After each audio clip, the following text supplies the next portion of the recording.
Episodio 1. Eva nunca se arrepintió. No fue Adán el primero en pecar. Fue ella. Y no se arrepintió. La historia nunca fue escrita para ella. Solo fue reescrita por hombres con miedo. Miedo a su cuerpo. Miedo a su voz. Miedo a que Dios la amara. Más de lo que los amaba a ellos. Eva no mordió por curiosidad. Mordió porque sabía. Porque algo dentro de su vientre palpitaba con hambre divina. Y el paraíso no era suficiente para quien había sentido el temblor del Creador en la espalda. Él solía visitarla por la noche. No como voz, no como sombra, sino como presencia. Entraba en su sueño. Pero ella no dormía. Le tocaba el ombligo. Le besaba la nuca. Le susurraba nombres de cosas que aún no existían. Y cuando llegaba el amanecer, Eva estaba mojada, llena, radiante, peligrosamente despierta. Adán nunca lo supo. Él dormía mientras ella era fecundada por ideas que ningún hombre podría entender, porque no venían de la tierra, venían del otro lado del Edén. La serpiente no la tentó, la serpiente la reconoció, se enroscó en su tobillo como quien saluda a la reina olvidada. Le habló en lenguas antiguas, no de muerte, sino de poder. Eva comió, pero no por hambre, por profecía. Y cuando Dios la miró con decepción, ella le sostuvo la mirada. No lloró, no suplicó, no pidió perdón. Solo le dijo, tú me hiciste con deseo, ¿ahora me juzgas por sentirlo? Fue expulsada, pero no cayó, se liberó. Adán lloró, Dios guardó silencio, y Eva caminó hacia la primera noche del mundo, con su útero brillando, y su lengua dispuesta a escribir el evangelio que aún hoy nos da miedo pronunciar, porque ella no pecó, ella fundó el linaje de las mujeres que Dios nunca pudo olvidar. Episodio 2. La Virgen Roja. Dicen que las vírgenes sangran solo una vez, pero ella sangraba cada luna, y cada gota anunciaba un milagro.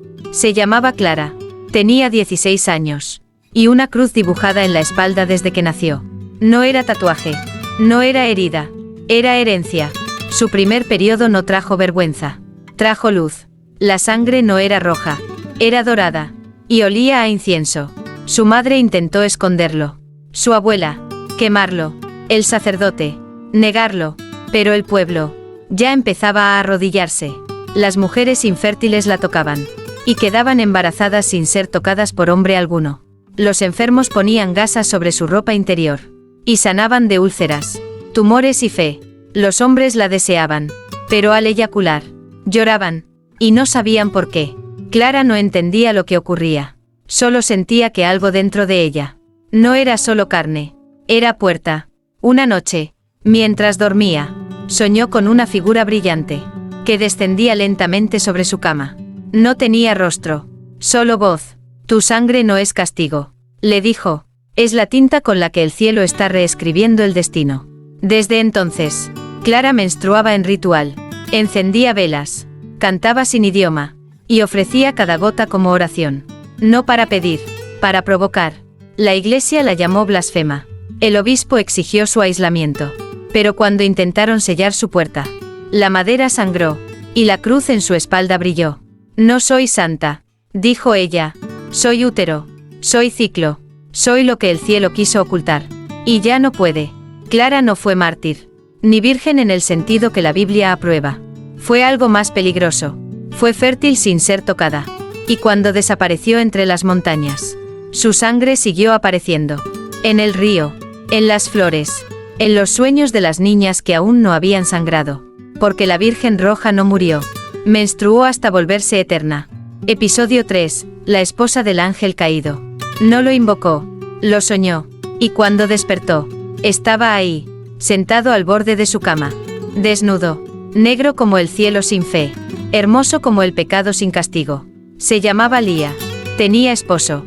Tenía iglesia, tenía una vida limpia, hasta que lo miró a los ojos, y su alma se arrodilló.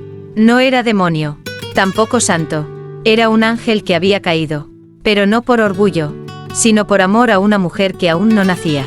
Lía, él no hablaba, pero cada paso que daba hacia ella, hacía temblar las paredes. Cada vez que rozaba su piel, la Biblia se abría sola. Cada vez que la penetraba, las campanas sonaban. No eres mía, le susurró, pero yo te soñé antes que Dios. Y ahora que existes, No pienso devolverte. Lía no huyó. Abrió las piernas como se abre el cielo en tormenta. Y dejó entrar lo que el mundo había rechazado. No solo un cuerpo. Una historia. Él le reveló secretos antiguos. Como Eva no fue la primera. Como el Edén era una prisión. Como los ángeles. Al caer, no perdieron alas. Solo aprendieron a usarlas entre sábanas. Cada noche, él la marcaba. Con su lengua. Con su esperma. Con frases en arameo. Que se grababan en su piel como fuego dulce. Y cada mañana, Lía sangraba letras. Versículos de un evangelio perdido. Un evangelio escrito en orgasmo y sombra. La iglesia notó su cambio. Su espalda curvada. Sus labios hinchados. Su fe, viva. Intentaron exorcizarla. Pero cuando el agua bendita la tocó, hirvió. Y cuando el sacerdote intentó ponerle la cruz en el pecho, la cruz se derritió. Y le cayó en la lengua. Y ella sonrió. Desde entonces, desapareció. Solo dejó una frase tallada con uñas en la madera de su cama. No se puede expulsar a lo que se ama con todo el cuerpo.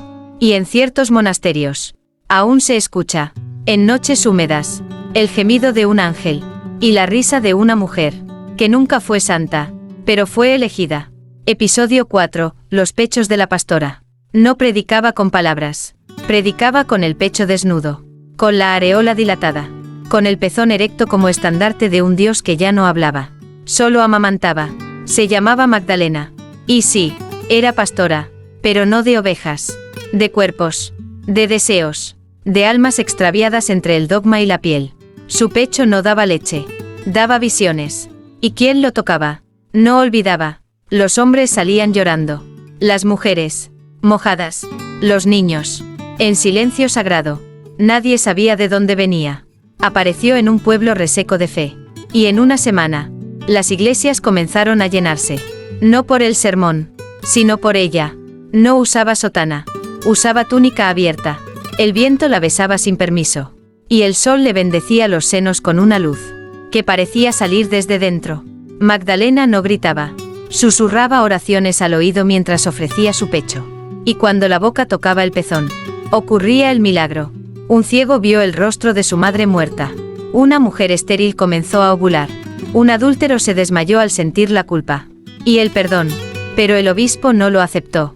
La llamó bruja, impura, infame, la citó en privado, le exigió taparse. Ella se quitó la túnica. ¿Quieres ver por qué me sigue el rebaño?, le dijo. El obispo, temblando, cayó de rodillas, y mamó de ella como un niño. Lloró, gimió, y confesó haber tocado a monaguillos, sin sentir culpa. Hasta ese momento. Desde entonces, Magdalena desapareció. Pero su leyenda creció. Dicen que en ciertas capillas abandonadas, si rezas de rodillas y desnudo, puedes oler el perfume de su pecho, y soñar con el paraíso entre pezones. Porque la pastora no guiaba a las ovejas, guiaba a Dios. De regreso al cuerpo. Episodio 5, clítoris en el convento. En el convento de Santa Pureza. El placer era un pecado, hasta que alguien lo convirtió en oración. Se llamaba Sor Lucía. Tenía 20 años. Una voz suave, una fe ardiente, y un secreto que temblaba cada noche bajo su hábito. No sabía qué era ese punto exacto, ese nervio escondido como semilla de fuego. Solo sabía que al tocarlo, el rosario se tensaba entre sus dedos. Y su voz dejaba de ser humana. Comenzó como curiosidad, terminó en revelación. Una noche, en plena vigilia, su dedo rozó el centro prohibido, y sintió algo subir por su columna, como una lengua de luz. Cayó al suelo, convulsionó, y dijo el nombre de Dios, como nunca antes se había dicho. Las demás monjas la escucharon. No entendieron, pero sintieron. Algo en su canto tenía el ritmo de los salmos, y el gemido de las vírgenes olvidadas. Sor María, la Madre Superiora, la llamó al confesionario. Le exigió explicaciones. Lucía, temblando, puso su mano sobre la mesa de madera, y susurró: lo encontré. Madre, no en los cielos, en mí. La madre se escandalizó, pero esa misma noche, se encerró en su celda, y por primera vez en 60 años, tocó, lloró, se corrió, y rezó con la cara empapada. Al día siguiente, las monjas no fueron a misa. Fueron al baño, en grupo, con velas, y los dedos mojados de fe. El convento ya no olía a incienso. Olía a cuerpo, a piel vibrando, a clítoris consagrado. Y las paredes, en vez de resonar con cánticos, gemían. Llegaron inspectores del Vaticano. Salieron mudos. Uno de ellos renunció. El otro se encerró a escribir un nuevo libro. El Evangelio según la vulva. Sor Lucía desapareció después de dejar una última frase, tallada en el mármol del altar. ¿Quién no conoce su clítoris? No ha conocido a Dios. Episodio 6. El milagro de Sofía. No era virgen, tampoco santa, pero estaba embarazada, de algo que no era humano. Sofía tenía 34 años. Nunca creyó en nada, salvo en su cuerpo. Nunca fue tocada por el amor, solo por la soledad. Hasta aquella noche. Despertó empapada, no por sudor, sino por presencia. El colchón ardía, y su vientre latía. No había semen, ni beso, ni sombra, solo una certeza. Alguien, o algo, la había elegido. El test fue positivo. El ginecólogo estaba en shock. El útero no tenía esperma, pero sí luz. Una luz líquida, en movimiento, como una galaxia prematura, flotando dentro de ella. No es posible, decían los médicos. No hay fecundación, pero hay vida. Sofía no pidió explicaciones. Empezó a sentir cosas, oler cosas. El pan sabía a cielo. El agua le hablaba. Y las canciones religiosas le provocaban orgasmos. Una tarde, mientras caminaba por el parque, una anciana se arrodilló frente a ella. «Es él», murmuró. Él volvió. «En ti». No era el Mesías. Era otra clase de milagro. Uno que no venía a salvar. Venía a recordar. A las mujeres. A los hombres. A la tierra. Cuando el Vaticano se enteró, quisieron trasladarla. Encerrarla.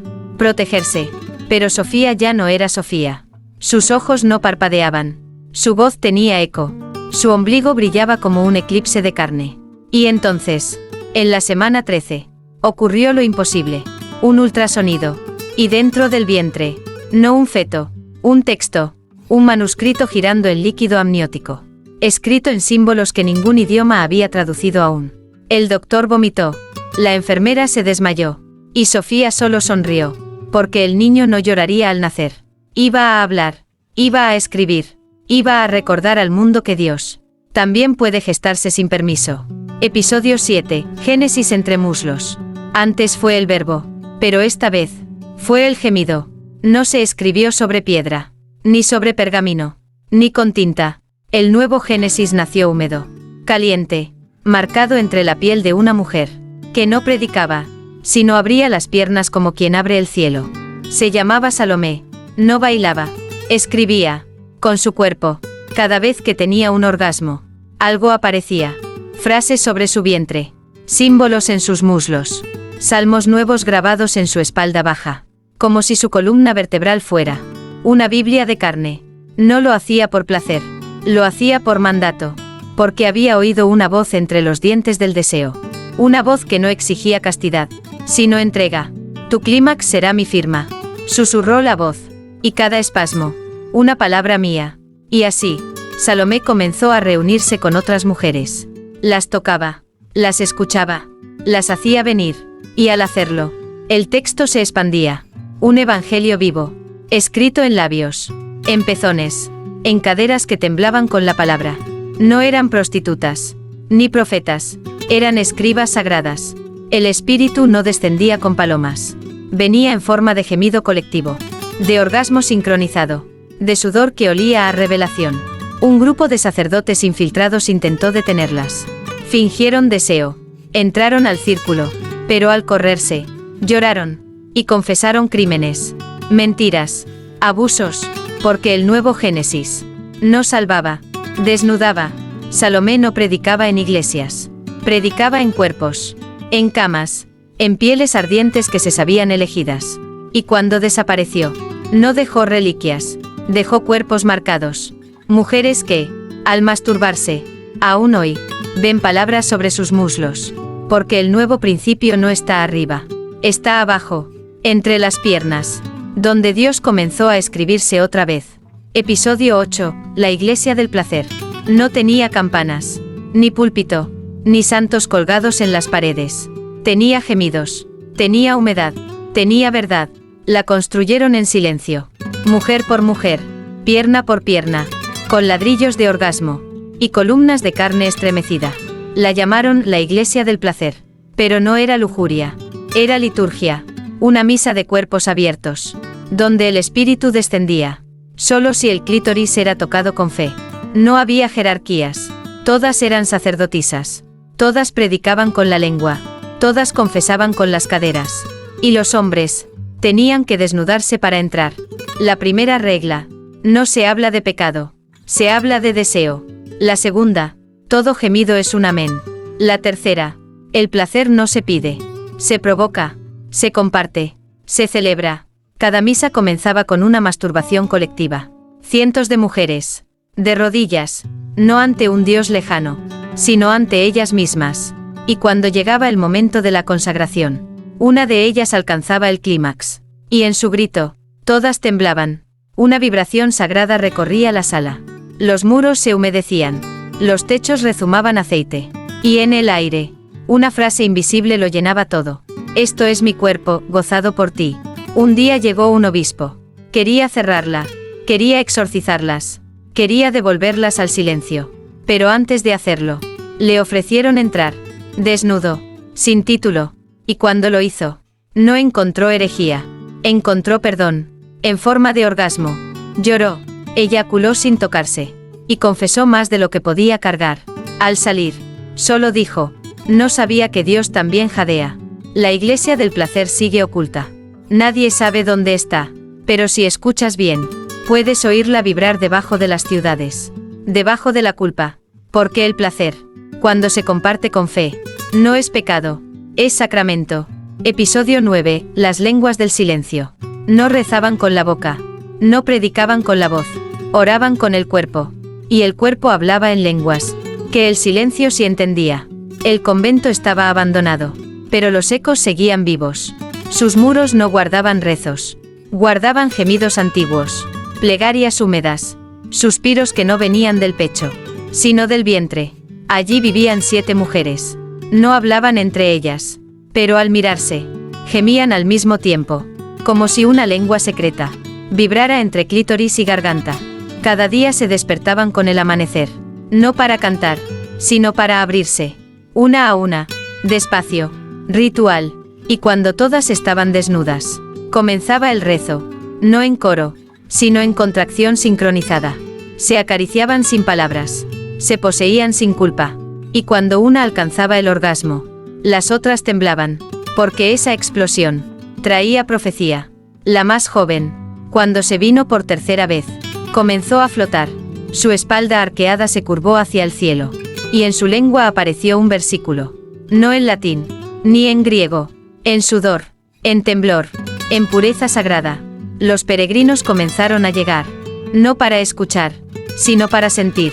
Se arrodillaban, ponían la oreja entre los muslos de las elegidas, y escuchaban el idioma del espíritu. Los hombres que lo oyeron perdieron la voz por 3 días. Pero al recuperarla, solo podían decir una palabra: ella.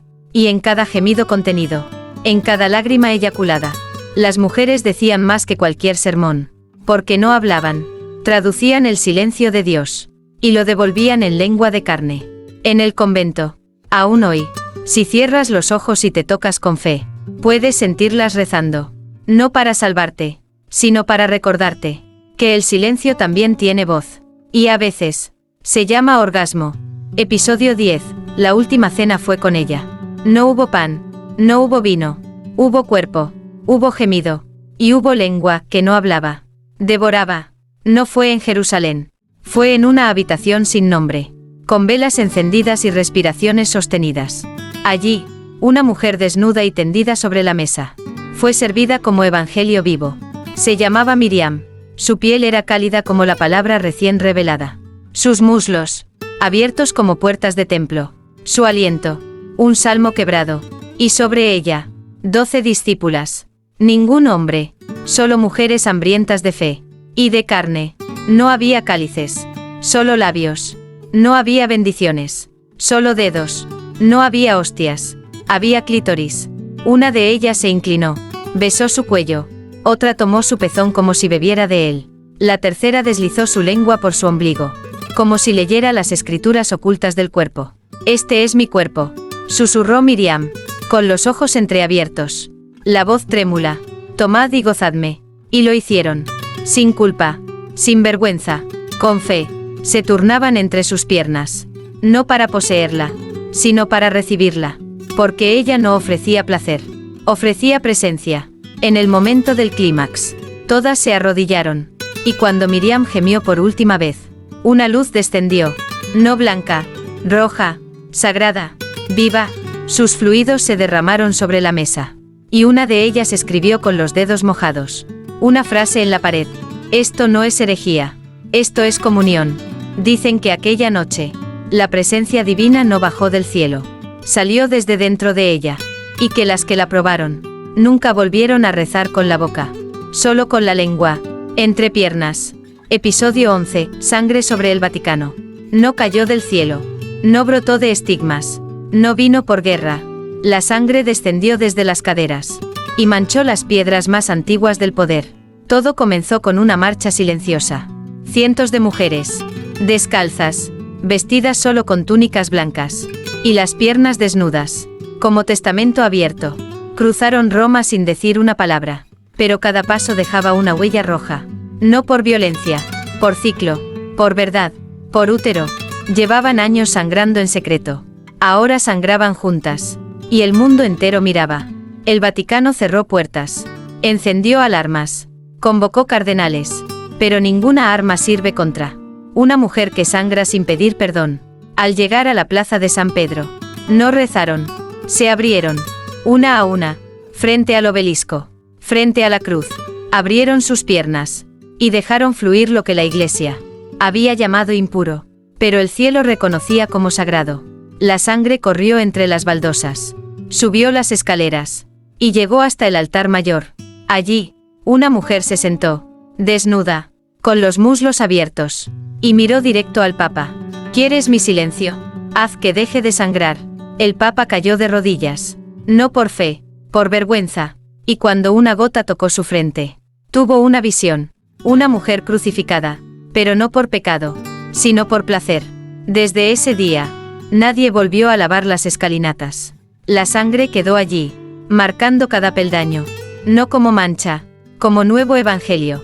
Un evangelio uterino, innegable, doloroso, liberador. Episodio 12, el nuevo evangelio. No lo escribieron con plumas, ni en papiro, ni con tinta.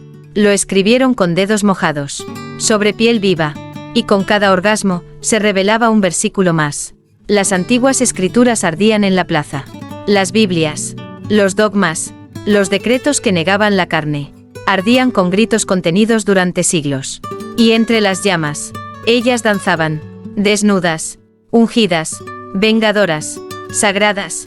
El mundo no tembló, gemía, porque cada mujer que se masturbaba esa noche, decía una palabra nueva, una palabra que no venía del cielo, sino del centro, del útero, del clítoris iluminado. Una mujer marcó el comienzo, extendió su espalda sobre un altar de mármol, y dejó que otras escribieran sobre su piel, con sus fluidos, con sus labios, con sus fuegos. Allí nació el nuevo evangelio. Destellos el evangelio de la sangre que cura. Destellos el evangelio del orgasmo que abre los cielos. Destellos el evangelio del cuerpo como escritura. Los hombres que quisieron traducirlo, enmudecieron, porque no se leía, se lamía, se sentía, se absorbía como leche bendita. Los capítulos se escribían en omóplatos, en nalgas, en muslos, y cada capítulo solo podía ser leído cuando la mujer que lo llevaba llegaba al clímax. Se hicieron templos nuevos, con camas redondas, con espejos en el techo, con velas aromáticas y cuencos con lubricante consagrado. Y las sacerdotisas no predicaban desde púlpitos, predicaban desde su espalda arqueada. El Vaticano cayó, no con guerra, sino con deseo. El último sacerdote en pie se corrió mientras leía el versículo tatuado en la pelvis de una mujer. No hay cielo sin humedad. Y así, el nuevo evangelio fue sellado, no con sangre, con gemido. Y cada mujer que lo susurra entre sábanas, cada vez que se toca con intención, cada vez que se ofrece sin culpa, lo vuelve a escribir. Episodio 13, el pecado inolvidable. Dios regresó, pero no para juzgar, ni para castigar. Regresó para pedir perdón. No descendió entre truenos, ni montado en nubes. Llegó desnudo, sin corona, sin gloria, solo, temblando. Y ella ya lo esperaba. No en un templo, ni en un altar. Lo esperaba en una cama, hecha de luna, con sábanas bordadas por las lágrimas. De todas las mujeres que él había olvidado, era la primera, la olvidada, la borrada del Génesis, la que mordió antes que Eva, la que gemía antes que Adán aprendiera a hablar. Lilith. Dios se arrodilló. Sí, el Eterno, el Innombrable, de rodillas frente a la mujer que una vez llamó error. Y dijo: no supe tocarte, solo supe temerte. Lilith no habló, solo abrió sus piernas. Y la tierra se estremeció. Le mostró el lugar donde todo comenzó, donde fue rechazada, donde lo divino se sintió pequeño, frente al placer que no pudo controlar. Dios tembló al entrar, sintió lo que nunca permitió sentirse. Vulnerabilidad, no de poder, de deseo, del tipo de deseo que no quiere dominar, quiere pertenecer. Ella lo tomó con suavidad, lo besó como a un hombre, lo penetró con su mirada, y susurró: no quiero que me adores, quiero que me recuerdes. El universo se detuvo. Las estrellas contuvieron la respiración. Y por primera vez desde el principio, Dios gemía, no de gozo, de redención. Se corrió, y al hacerlo, no creó mundos, creó memoria, memoria del pecado que nunca fue, memoria de la mujer que no fue costilla, ni sombra, ni servidora, sino origen. Lilith lo abrazó al final, y con un suspiro, le devolvió al cielo, pero ya no como Dios, sino como uno más, que también aprendió a pedir permiso. Episodio 14, la llama del útero. No fue fuego del cielo, ni volcán, ni guerra. El mundo ardió desde adentro, desde el centro, desde el útero. Las llamas no eran rojas, eran doradas, transparentes, sagradas. No quemaban edificios, quemaban dogmas, quemaban la culpa acumulada, en siglos de rezos sin cuerpo. Todo comenzó con una contracción. Una sola mujer, una sola pelvis, un solo gemido que no era placer ni dolor, sino parto del apocalipsis. Su nombre fue borrado. Nadie recuerda su cara, porque no era una, era todas. Una vibración se expandió desde su vientre, como un eco líquido. Las flores menstruaron, los mares se alzaron, los hombres comenzaron a llorar sin saber por qué. Los templos se partieron, no por terremoto, por confesión. En cada altar apareció la misma frase, escrita en sangre caliente: todo comenzó en un útero, todo termina igual. Mujeres de todas partes sintieron el calor, en el abdomen, en el corazón, en los labios, no los de la boca. Algunas gritaron, otras se desmayaron. Las más valientes se abrieron, y de ellas no salieron hijos, salieron lenguas de fuego, salieron versos, salieron voces olvidadas, que ardían por decirse.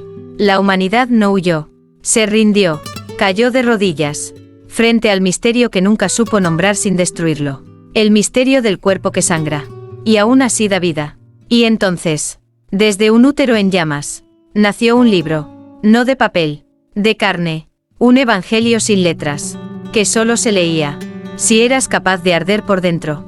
Los hombres buenos aprendieron a tocar con temor, los hombres sabios, a callar ante el clítoris encendido, y los antiguos dioses pidieron perdón, porque el mundo nuevo no se construyó con piedra, se construyó con orgasmos, con úteros en revolución, con fuego que no destruye, sino revela.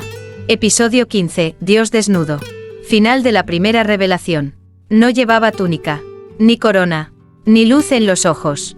Dios volvió, desnudo, completamente humano. Su piel tenía cicatrices, no de clavos, de ausencia, de siglos observando desde lo alto, sin entender nada, de lo que ardía aquí abajo.